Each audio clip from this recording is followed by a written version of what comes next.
Narendra sir, ये क्या चल रहा है? एक तो अनाउंसमेंट जो चिराग पासवान ने अब कर दी कि वो 243 सीटों पर चुनाव लड़ेंगे, साथ में वो ये भी कह रहे हैं कि जनता तय करे, कि लोग तय करेंगे कि चिराग पासवान कौन सी सीट से चुनाव लड़ेंगे। तो बिहार की राजनीति में क्या कुछ माना जाए, क्या खेल चल रहा है? क्या एनडीए से अलग प्रशांत किशोर के साथ भी चिराग पासवान की संभावनाएं बन रही हैं? पिछले चुनाव में चिराग पासवान का ये मॉडल, भाजपा का ये मॉडल जिसका चिराग पासवान के तौर पर इस्तेमाल किया गया, बहुत सफल मॉडल रहा था। नीतीश कुमार को लंबा डेंट दिया था इससे भाजपा ने। और इतना ही नहीं था, अगर देखा जाए तो कांग्रेस और जो आरजेडी का गठबंधन था उसको भी नुकसान उठाना पड़ा था चिराग की वजह से। नरेंद्र सर, देखिए, चिराग पासवान जो है, जो पिछले चुनाव में नीतीश कुमार को उन्होंने पटकनी दी मतलब हराया ढेर सारी जगहों पर, और बीजेपी का हनुमान खुद को बताया। तो हनुमान जी इस बार जो है गदा लेकर के खुद कूद गए हैं, कह रहे हैं कि 243 सीटों पर हम ही लड़ेंगे, कहीं से ही लड़ लें। बहुत बड़े मुगालते में जी रहे हैं। और वो बीजेपी साथ खड़ी है।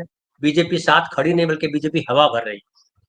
और बीजेपी हवा इसलिए भर रही है कि नीतीश कुमार को उनको निपटाना है। नीतीश कुमार निपटेंगे नहीं तो बीजेपी को लग रहा है कि नीतीश कुमार निपट जाएंगे तो हम कब्जा कर लेंगे हर जगह। दलित वोट, महादलित वोट, पिछड़े वोट जैसे समीकरण वो बनाते हैं, कहते हैं ना कि हम हर जगह जो है वो उनका सामाजिक समीकरण बड़ा बढ़िया बनाने आता है उनको। और यही उनकी जीत का सबसे बड़ा कारण रहता है कि वो अलग अलग जातियों के लोगों को अलग अलग पदों पे बिठा देते हैं। ये बीजेपी के बारे में कहा जाता है, लेकिन करते वही है जो आला कमान चाहता है। आला कमान क्या चाहता है? आला कमान चाहता है सवर्णवादी राज, हिंदू राज स्थापित करना। इसके आगे इतर कुछ है नहीं।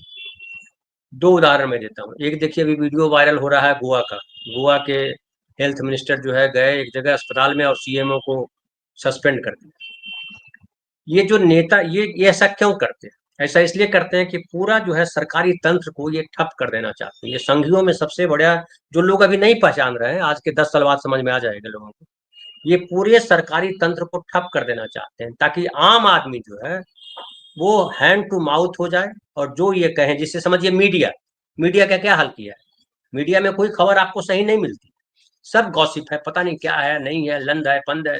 अभी एक और बताऊं, दिलीप जायसवाल का मैं एक वीडियो देख रहा था। दिलीप जायसवाल जो है बिहार बीजेपी के अध्यक्ष हैं। वो बोल रहे हैं 65% आरक्षण जो है वो नीतीश सरकार ने दिया, वो अभी कोर्ट में अटका हुआ है। अब क्यों ये झूठ इस तरह की जानकारी देते हैं? कोर्ट में कहाँ अटका हुआ भाई? वो संविधान ने अटकाया हुआ, क्योंकि संविधान में 50% कैप है। 50% कैप अगर आरक्षण पे लगा हुआ है तो 65% स्टेट आरक्षण नहीं दे सकता। और वो आरक्षण इन्हीं के लोग चले जाते हैं कोर्ट में मामला अटकाने के लिए। समझ गए? इसका बड़ा बड़ा खेल है ये, जो बिल्डर आमतौर पर करते हो ये करते हैं। भाजपाई संघी यही करते हैं। ये इस देश के नागरिकों को अभी समझ में नहीं आ रहा, खास करके बहुजनों को, लेकिन आ जाएगा। उसके बाद ये कि संविधान में संशोधन करेंगे तब ना कैप हटेगा। संविधान में संशोधन किसको करना है? बीजेपी, मोदी सरकार को करना है। मोदी सरकार संशोधन करने के पक्ष में है? कभी चर्चा सुनी है आपने? फिर जो है 10% जो ईडब्ल्यूएस इन्होंने दिया, किसी से पूछा? 10% के लिए संशोधन किया ना संविधान में। बिना संविधान के संशोधन के 10% का आरक्षण नहीं है वो। 10% आरक्षण के लिए संशोधन किया। बिहार में ये बिहार के नागरिकों को, खास करके जो बहुजन समाज के लोग हैं, उनको मूर्ख बनाने पे तुले। और मूर्ख बनाने में 3 हथियार उनके हैं बीजेपी के अभी, क्योंकि बीजेपी का कोई नेता बिहार में है नहीं। किसी नेता की हैसियत नहीं है कि अपनी एक सीट कहे कि हाँ इस सीट पे मैं जीत जाऊंगा। एक नेता की हैसियत नहीं। तो वो क्या करते हैं, ये चिराग पासवान, ये प्रशांत किशोर, इन लोगों को आगे करते हैं। और आगे करके ये क्या करते हैं, जो दूसरे, जो नीतीश कुमार हो या दूसरे, उनके वोट कटवाते हैं। वो ये जीतने के लिए खड़े नहीं हो रहे हैं, ये सब हारने के लिए खड़े होते हैं। लेकिन हार करके हराना है अपोजिट पार्टी को। बीजेपी सबसे बड़ा गेम ये करती है। लेकिन ये जो चिराग पासवान की जो डायलॉगबाजी है 243 सीट पे, क्या ये नरेंद्र मोदी समझ रहे हैं? नरेंद्र मोदी ऐसे ही बोलते हैं कि जो है जहां कोई सांसद खड़ा हो जाते हैं, बोलते हैं कि आप इनको वोट नहीं दे रहे हैं, हमको वोट दे रहे हैं। वही चिराग पासवान बोल रहे हैं। लेकिन चिराग पासवान पिछले चुनाव में, 2020 का चुनाव याद कीजिए, 135 सीटों पर लड़े थे। एक सीट मिली थी, वो भी चली गई। वो चली गई मतलब विधायक उनको छोड़ के चला गया। ये इनकी हैसियत है बिहार में।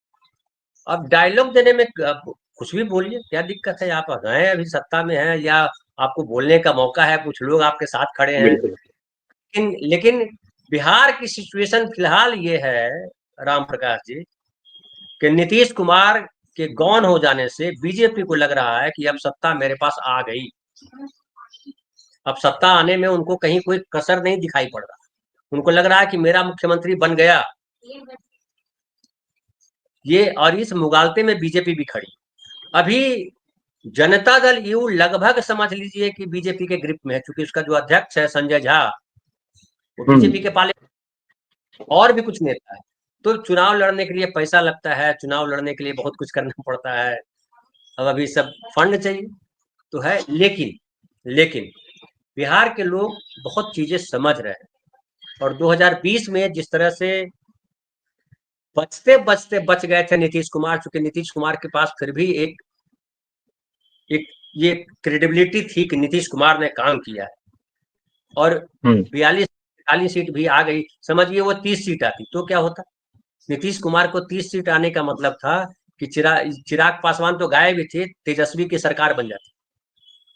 तो इस बार नीतीश कुमार की सीटें कम आएगी तो बीजेपी में उगालते में है कि अगर नीतीश की सीटें कम होती है तो हमारी सीटें बढ़ेगी, चिराग पासवान की सीटें बढ़ेगी, प्रशांत किशोर की सीटें बढ़ेंगी। लेकिन अगर ऐसा नहीं हुआ तो तेजस्वी की सरकार बनेगी, और यही होने वाला है। ये मोदी जी रहे थे ना मुगालते में। हालांकि मोदी जी बड़ा प्रैक्टिकल आदमी है, वो जानते हैं कि हार जाएंगे तो नीतीश कुमार को साथ ले आते हैं। बाकी जो भाजपा के जो लोग हैं अहंकार में ही जीते हैं, उनको बहुत भ्रम है इस बात का कि हमारा जो ये जातीय समीकरण साधते हैं बड़ा कमाल काम करता है।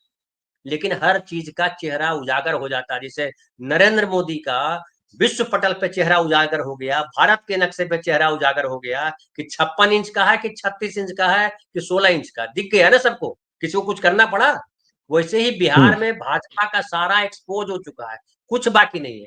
ये गप करवा रहे हैं, रिजल्ट आएगा तो पता चलेगा। धनंजय सर, ये जो अभी सकीब बात कह रहे हैं कि भाई टेक्नोलॉजी और तकनीकी रूप से सक्षम है प्रशांत किशोर, तो उनके पास वो संसाधन है, और चिराग पासवान जो है वो एक माध्यम बन जाएंगे, सिंबल उनका हो जाएगा, चेहरे भारतीय जनता पार्टी दे देगी।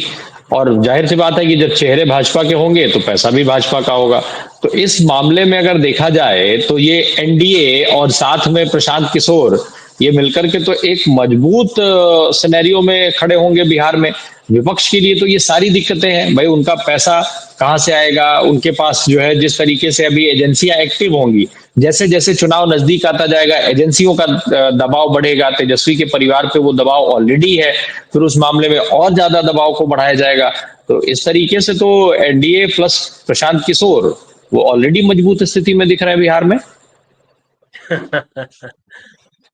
ये नेशनल मीडिया गढ़ सकता है, लेकिन जो जमीन पे है उनको पता है कि ये जो बीजेपी है ना, बीजेपी वहां पैरासाइट है। बीजेपी का अपना कोई आधार नहीं। अगर आधार होता तो रामेश्वर चौरसिया जो है वो एलजेपी के सीट पे जाके जीत जाते। एक और आरएसएस के नेता है वो भी खड़े हुए तो वो भी जीत जाते। भाई जीत जाते तो फायदा ही होता, बीजेपी को नुकसान थोड़े होता। लेकिन नहीं जीत पाए ना। अब जो प्रशांत किशोर और धनंजय भाई, अगर रामेश्वर चौरसिया जीत जाते तो वो भाजपा में जाते, जदयू में नहीं जाते। नहीं, भाजपा के ही थे वो, तो भाजपा ही में नहीं ही नहीं, जाते। मैं वही हाँ मतलब वो जीत के भाजपा में ही जाते, वो जदयू में नहीं जाते, ये मैं कह रहा हूँ जी। अब लेकिन क्या है, हमारे गांव में एक कहावत है, चढ़ जा बेटा सूली पर भला करेंगे राम। ये चिराग पासवान के साथ बीजेपी यही कर रही है, समझ गए। चढ़ जा बेटा सूली पर भला करेंगे राम। ये अपने पिताजी का वो समय भूल गया जब एक भी सीट नहीं थी। लालू प्रसाद यादव ने राज्यसभा में भेजा था रामविलास पासवान जी को। रामविलास पासवान जी उस जमाने के नेता थे, ईमानदार कहलाते थे, लोगों के बीच बातचीत उनकी होती थी, और एक अपने उनकी राजनीति थी। एक इतिहास के किरदार है, समझिए एक तरह से सामाजिक न्याय के इतिहास के किरदार है।